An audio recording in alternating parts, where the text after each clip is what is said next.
Good morning and welcome. Thank you for taking the time to join us for our most recent Canadian Bank webinar from the team at DBRS Morningstar. My name is Patrick Miller. I'm a member of the DBRS Morningstar Business Development Team, and I will be your moderator for today's discussion. Our Canadian Bank team member, Carl de Souza, will be referencing the recently published commentary titled Large Canadian Banks Q2 2022 Earnings Roundup, Solid Quarter Despite Looming Risks in an Uncertain Operating Environment. We would like to note that our banking rating universe includes issuers of different sizes and product lines, and quite often our team uses large Canadian banks as a proxy for the entire ratings universe. For today's discussion, we plan to focus solely on large Canadian banks and broader systematic risk.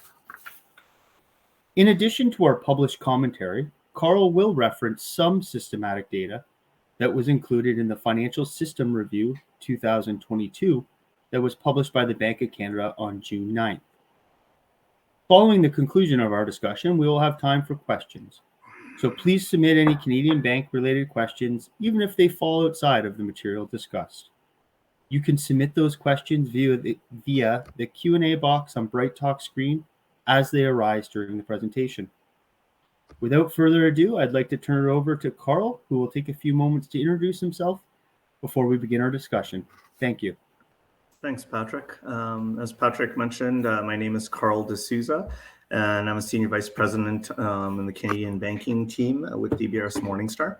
I joined last September of 2021, and prior to that, I was nearly 9 years with the federal regulator OSFI, and prior to that, nearly 14 years with three of Canada's large banks in various credit-related capacities. And thanks, Carl. Why don't we start off with just a recent overview of the performance of the large Canadian banks? Sure, Patrick. As the title of the published commentary indicates, there are looming risks in an uncertain operating environment. Despite this, the big six Canadian banks reported solid results in Q2 of 2022. If you look at Exhibit 1 on your screen, you'll see quarter-over-quarter and year-over results in key line items. Aggregate quarterly adjusted earnings declined 4% quarter-over-quarter, but grew 4% year-over-year. Earnings were down quarter-over-quarter as a result of lower adjusted revenue, reflecting a decline in capital markets revenue and lower fee income, while net interest income remained flat. The decrease in revenue was partially offset by lower adjusted provisions for credit losses, with strong credit quality being somewhat tempered by ongoing economic uncertainty. The quarter included solid growth in loan volumes, as well as an expansion in net interest margin across the big six, driven by a rising interest rate environment. Additional interest rate hikes should benefit the banks and their asset-sensitive balance sheets, improving net interest margins and boosting net interest income in the second half of the fiscal year. However, risks to the financial system have increased with the aggressive pace and magnitude of interest rate hikes, elevated inflation, which is at a 30-year high, slowing global GDP, and heightened geopolitical tensions. Aggregate total gross loans increased 4% quarter-over-quarter and 13% year-over-year. As exhibit number 2 on your screen shows, this growth was driven by Canadian real estate secured lending, or RESL for short, volumes, which increased 2% quarter-over-quarter and 10% year-over-year. While there remains concern about a frothy housing market resulting from supply-demand imbalances, housing markets in many parts of the country have started to cool down from the February 2022 record levels as a result of higher interest rates and buyer fatigue. As a result, the strong RESL loan growth experienced through much of the pandemic is expected to moderate in the second half of the fiscal year. Non-RESL or non-real estate secured lending retail loan volumes remain below pre-pandemic levels, but have started to rebound with increases of 3% quarter-over-quarter and 7% year-over-year. Credit card spend has been increasing with the reopening of the economy, but credit card balances remain below pre-pandemic levels due to the higher payment activity. In Exhibit 3 on your screen, non-retail loan volumes showed continued solid growth of 5% quarter-over-quarter and 16% year-over-year, as businesses ramped up their borrowing to get ahead of interest rate increases and also to fund growth as the economy reopened. Interesting. We are witnessing a rapidly changing global macro environment over the start of 2022. How has the credit quality of the large Canadian banks been evolving? Credit quality has remained strong in Q2 2022, and they've had a pretty good run, with asset quality metrics remaining at unsustainably low levels. Exhibit 4 that you see on the screen illustrates that aggregate provision for credit losses, or PCLs for short, reduced 56% quarter over quarter to 166 million. CIBC was the first Big Six bank to record a PCL charge on its performing loans since Q1 of 2021. However, aggregate PCL reversals on performing loans of 1.1 billion still increased from the prior quarter's 800 million. This was primarily due to RBC taking a large PCL reversal of 504 million in the quarter. Aggregate PCL as a percentage of average net loans was flat quarter over quarter at 0.03%. Gross impaired loans at the Big Six decreased 4% quarter over quarter, while aggregate gross impaired loans as a percentage of total loans and acceptances improved by 3 basis points to 0.37%. With unprecedented government stimulus and payment relief measures implemented during the pandemic now winding down and loan volumes increasing, we expect to see signs of credit deterioration in the second half of fiscal 22 and into fiscal 23 as metrics normalize. However, if the interest rate tightening cycle is too rapid and leads either the Canadian or US economies into a recession, it could lead to credit quality issues and potential credit losses from higher debt servicing costs. Keeping kind of within the same vein, over fiscal 2021 and first half of fiscal 2022, the large bank earnings have benefited from PCL releases that were, built up in early fiscal 2020 with the onset of the pandemic. How has this impacted the current allowance levels, and what might this mean going forward? That's a good question, Patrick. At Q2 of 2022, the Big Six continued to all maintain non-retail allowances for credit losses on loans ratios at or above pre-pandemic levels, while retail allowance ratio levels are now generally below pre-pandemic levels. Only CIBC and TD continue to maintain retail allowance ratios at or above their pre-pandemic levels. Exhibit number 5 shows that despite the trend of PCL reversals on performing loans in fiscal 21 and the first half of fiscal 2022, retail allowances still remain 10% above pre-pandemic levels, while Exhibit 6 indicates non-retail allowances still remain 40% above pre-pandemic levels. Allowances are, however, at their lowest level in 2 years, as pandemic-related PCL reversals on performing loans are more than offsetting PCL charges attributed to increasing economic uncertainty. Okay, well, thank you for that, Carl. I think continuing on and really in a topic of conversation that's always discussed in terms of Canadian housing market and, concern around elevated household debt levels. Considering the rapid rise in interest rates, can you provide us an update? Sure, Patrick. Exhibit 7 on your screen illustrates the elevated level of household indebtedness and elevated housing prices, two of the top vulnerabilities in the financial system. The household debt to disposable income ratio was 182.5% at Q1 of 22, slightly lower than the all-time high of 185 at Q4 in 2021 in the prior quarter. This indicates that households remain highly indebted, and since the pandemic, RESL, or again, real estate secured lending, represents a larger proportion of that debt. The MLS Housing Price Index illustrates that housing prices have increased over 50% from the onset of the pandemic. Investors represent over 20% of mortgaged home purchases and have contributed to the demand-supply imbalances, along with consumer speculative expectations that price increases would continue. Such a rapid price increase has led to elevated house prices that are not aligned to longer-term fundamentals, increasing the risk of a price correction. Okay, thank you for your thoughts there. In opening, we mentioned the Bank of Canada had recently published the Financial System Review. Can you share some thoughts based on systematic risk based on the information contained in that publication? Sure. I'll highlight some slides from that publication. I'll speak a little bit to them. There has been a surge in variable rate mortgages over the past year, with variable rate mortgages now representing 56% of mortgage originations, which is approximately double the 2020 level, and 31% of all outstanding mortgages. While the borrower seems more interest rate risk with variable rate mortgages, they have been providing a lower monthly payment given the spread between variable and fixed mortgage interest rates, increasing affordability in an environment of rapidly increasing house prices. The chart in Exhibit 8 that you see indicates that an increasing share of households are stretching financially to purchase a house as a result of elevated housing prices. Since the start of the pandemic, indebted borrowers with a loan-to-income ratio above 450% now represent a larger proportion of low-ratio mortgage originations. Additionally, there's an increasing percentage of these borrowers opting for a variable rate mortgage and amortization periods longer than 25 years. As the Bank of Canada continues to increase interest rates, however, the spread between variable and fixed rate mortgages will continue to decrease and thereby reduce affordability.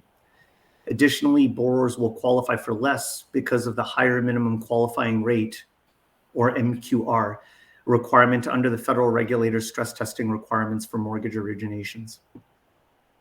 Another not so recent trend that has been the focus of the federal regulator is the popularity in combined loan plan mortgages.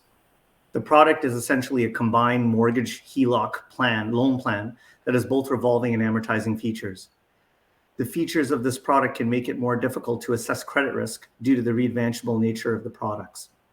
The use of HELOCs and non-traditional housing-backed products effectively turn a traditionally amortizing product into a revolving or readvanceable one. This can lead to higher outstanding principal balances, increasing risk of loss to lenders. Borrowers can also disguise early signs of financial distress by drawing on their lines of credit to make mortgage payments.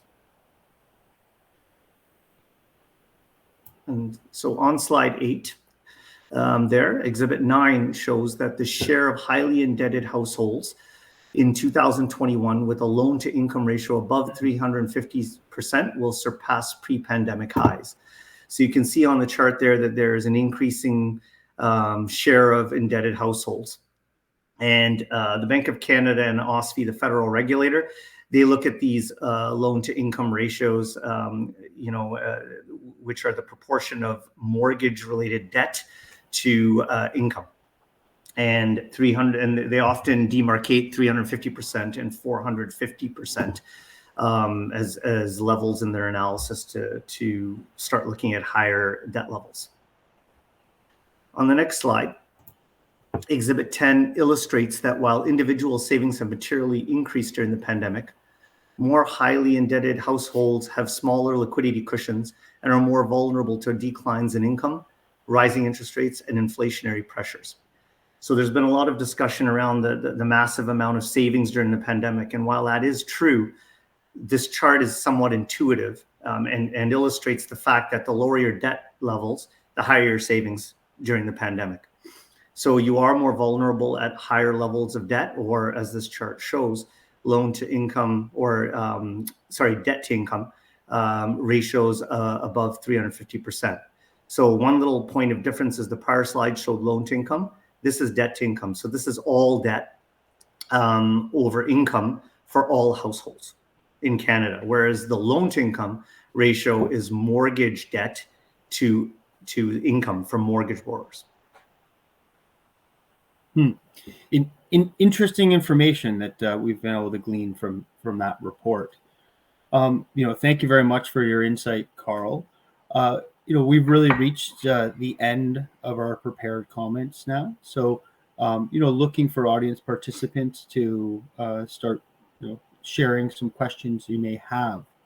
If I can get it started off here, much of the talk and I think concern in the macro environment is based around the housing market, mortgage leverage, as you've highlighted across the number of slides here. There are some concerns about a steep drop in Canadian housing prices. Let's just say if we witnessed a 20 to 25% drop, over a relatively short period of time, is that something the Canadian banks can withstand? Yeah, I think I'll start off. It's a little early to tell if the recent home price declines are temporary or the beginning of a start of a more pressing and prolonged downturn. While the market appears to be shifting to a buyer's market, demand drivers for housing still remain in the form of accommodative immigration policies, a lack of housing supply, and full employment. Having said that, a drop in house prices of 25% should be somewhat manageable for the large banks. As noted earlier, house prices have increased approximately 50% since the start of the pandemic. The borrowers most at risk and exposed in the event of a significant price correction are the ones that have bought in the last year to year and a half, more towards the peak of the market. This cohort, however, represents a relatively small percentage of the overall real estate secured lending books at the banks.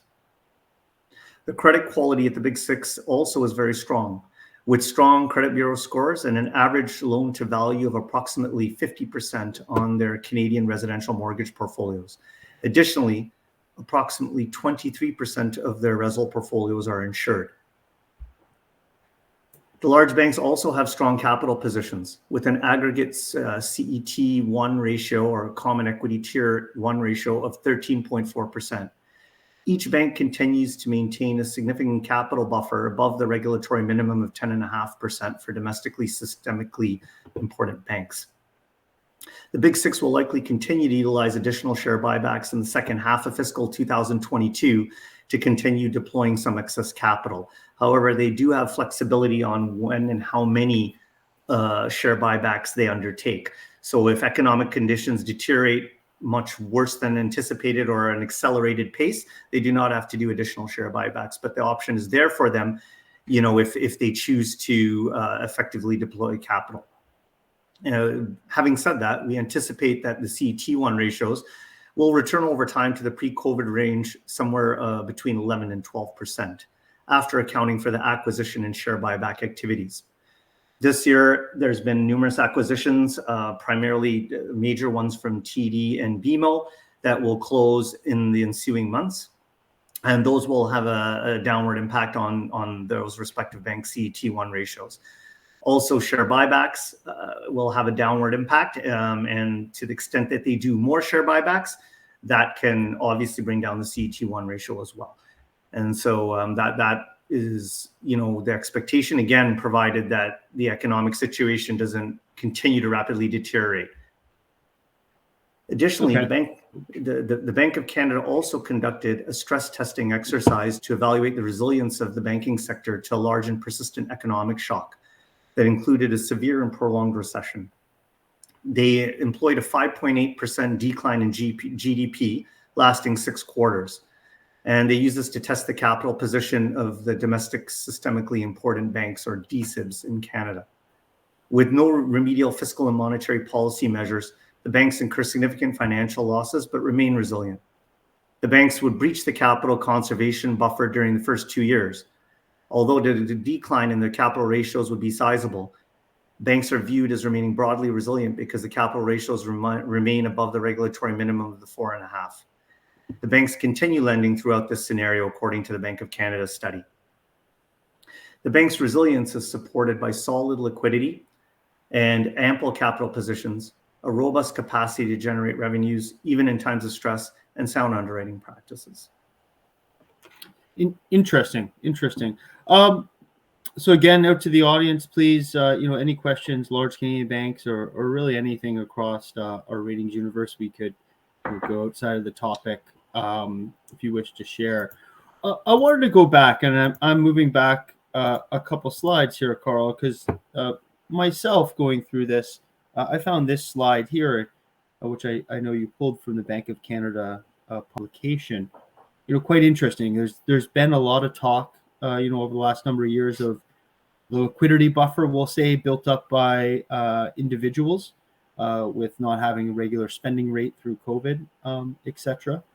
I found this quite interesting, but I think from a high level, I'm just wondering, how do these deposits look broadly across the system? My understanding is the deposits have been an excellent funding source for the Canadian banks. And maybe, I don't know if you have any thoughts in terms of what this might look like over the coming quarters, and how that may affect funding needs of the Canadian banks. Sure. With respect to deposit levels, you're right, Patrick. They've been elevated through the pandemic as individuals have saved. There's been lockdowns, so people for extended periods had nowhere to spend their money. So obviously savings levels increased. That obviously with the large banks increased their deposit levels to higher than normal levels. And so they're still at higher than, if you want to consider it, normal levels, although they are starting to come down somewhat. And that trend is expected to continue with the, now that the economy is reopened and, we're moving to somewhat of an endemic from a pandemic, unless there's another variant that's much more severe and could change things. So, in the ensuing quarters, it probably is a realistic expectation that the deposit levels will come down a little bit at the banks from that source of funding. However, the big six continue to maintain strong funding liquidity profiles. Their liquidity coverage ratios are strong and they averaged 127% in the second quarter. Meanwhile, their net stable funding ratio, which looks at funding resilience over the medium to long-term horizon, averaged 15% in the quarter compared to a regulatory threshold of about 100. So I think, to the extent that deposit levels do come down, the banks always have the opportunity to increase their wholesale funding mix. And, the large banks have ready access to the markets.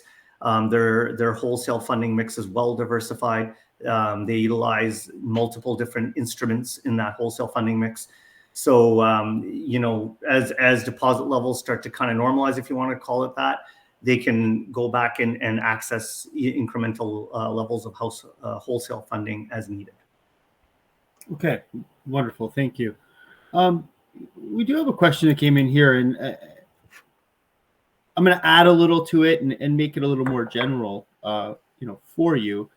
As the question specifically is around central bank interest rate policy, and the potential of entering a recession into 2023 and onwards, and would that be an environment we'll see interest rate cuts? And I know that's that's a difficult thing maybe for you to forecast, but within that question, we've seen the Fed yesterday go 75 basis points, something not seen in 30 years since early 90s. Are there general maybe overlying thoughts in terms of how interest rate policy could impact the banks over the coming quarters? Yeah, I mean, obviously, I'll preface that by saying I'm not an economist, and so I won't make a forecast on that. But having said that, I think there's been rapid increases in interest rates, and I think the magnitude and pace is much higher than originally anticipated. So people will recall back in January, the market was pricing in an increase from the Bank of Canada, and they did not. And they held off until their next interest rate announcement, where they increased 25 basis points in March. And, then there was talk about them being behind the curve, especially in light of the fact that, the inflation factors were not as transitory as initially thought. And, they're, how embedded they are rather than transitory is still somewhat of a debate. But then, the bottom line is inflation is lasting a lot longer than originally anticipated, and it's escalating. And so you'll see this. Everybody's seen the central banks have been rapidly and increasing interest rates, both in pace and magnitude, to pretty much combat inflation. So as the question I think alluded to, this poses a risk of leading to a downturn or a recession, and that is possible, right? So the central banks, will obviously have to look at this. They're the economists and the ones who make these decisions. But there is a fine line between increasing interest rates to combat inflation, and then slowing down GDP growth to the point of a recession, which can have, as I alluded to in my comments earlier,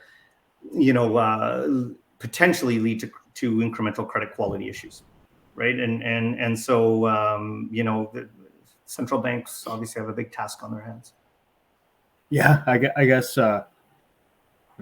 highlighting the fragile scenario we're in, kind of walking on the cliff's edge here, hoping we can all keep our balance.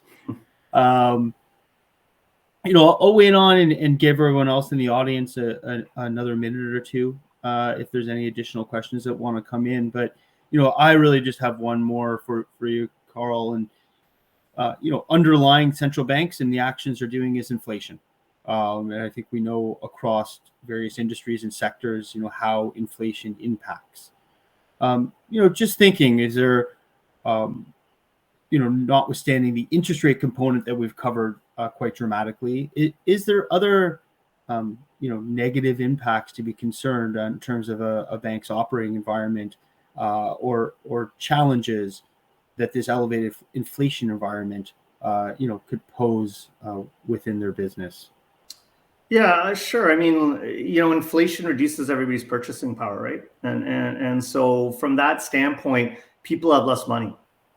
And, whether they've saved a lot or haven't saved a lot over the pandemic, as that slide showed, the more highly indebted borrowers, as that showed, I think with a debt to income ratio over 350%, have about 2 months worth of a liquidity buffer, right? So when you're paying that much more for staples such as milk, eggs, bread, etc., paying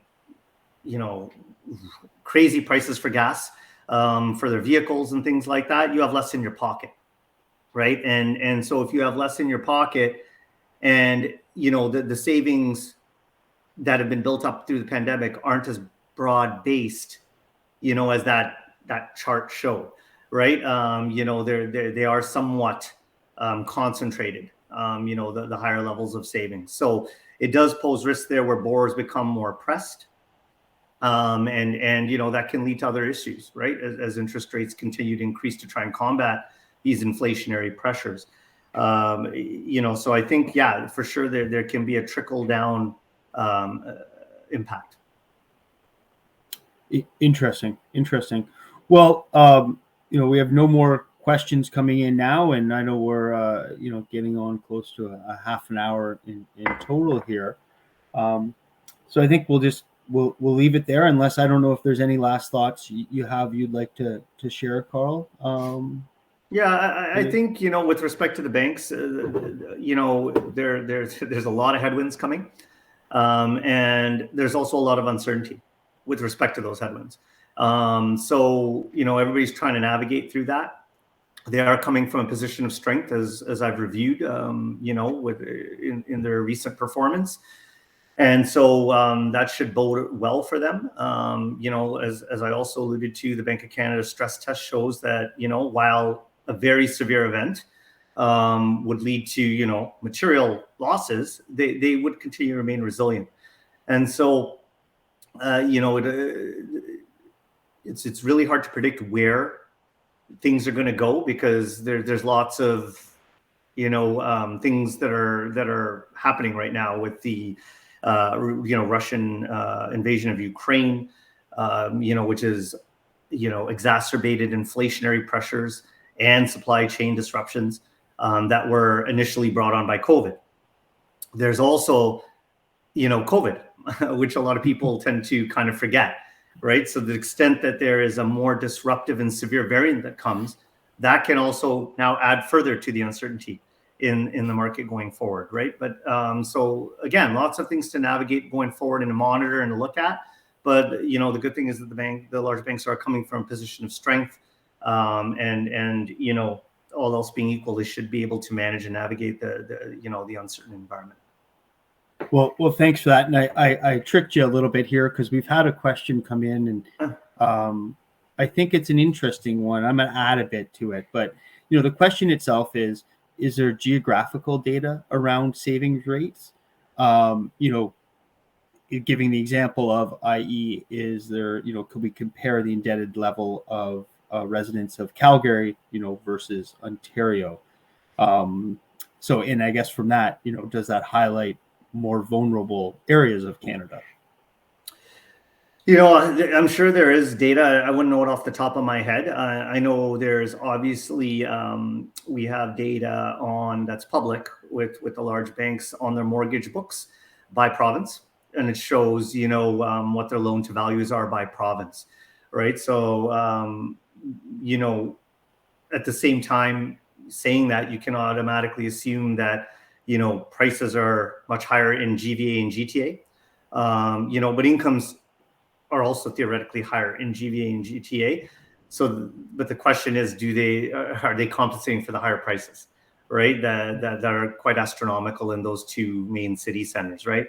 And so, one of the interesting things with the pandemic that we saw was that even though GVA and GTA are always the focus, due to their crazy price increases, the surrounding areas have had huge growth in prices.